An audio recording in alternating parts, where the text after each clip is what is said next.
ফের নির্বাচন কমিশনকে নিশানা করলেন মুখ্যমন্ত্রী মমতা বন্দ্যোপাধ্যায়। তিনি মন্তব্য করেন, নির্বাচন গণতন্ত্রের একটা উৎসব। জনগণ ঠিক করবে কাকে ভোট দেবে, জনগণ ঠিক করবে কাকে নির্বাচিত করবে। নির্বাচন কমিশন ভোটের আগেই অর্ধেক লোকের ভোট কেটে নিয়েছে। কি মন্তব্য তার, শোনাবো একবার।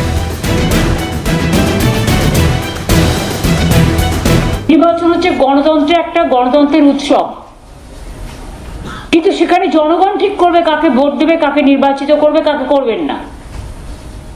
কিন্তু সেখানে ইলেকশন কমিশন ভোটের আগেই অর্ধেক লোকের ভোট কেটে দিয়ে তিনি নির্বাচিত সরকার ঠিক করে দিচ্ছেন।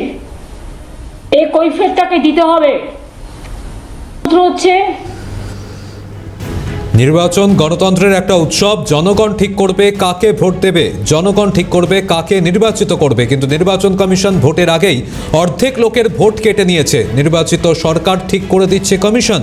এই কৈফিয়ত দিতে হবে নির্বাচন কমিশনকে। নির্বাচন কমিশনকে এমনভাবেই আক্রমণ শানালেন মুখ্যমন্ত্রী মমতা বন্দ্যোপাধ্যায়। আজ নবান্ন থেকে কমিশনকে আক্রমণ করে তার এই মন্তব্য। নির্বাচন গণতন্ত্রের একটা উৎসব।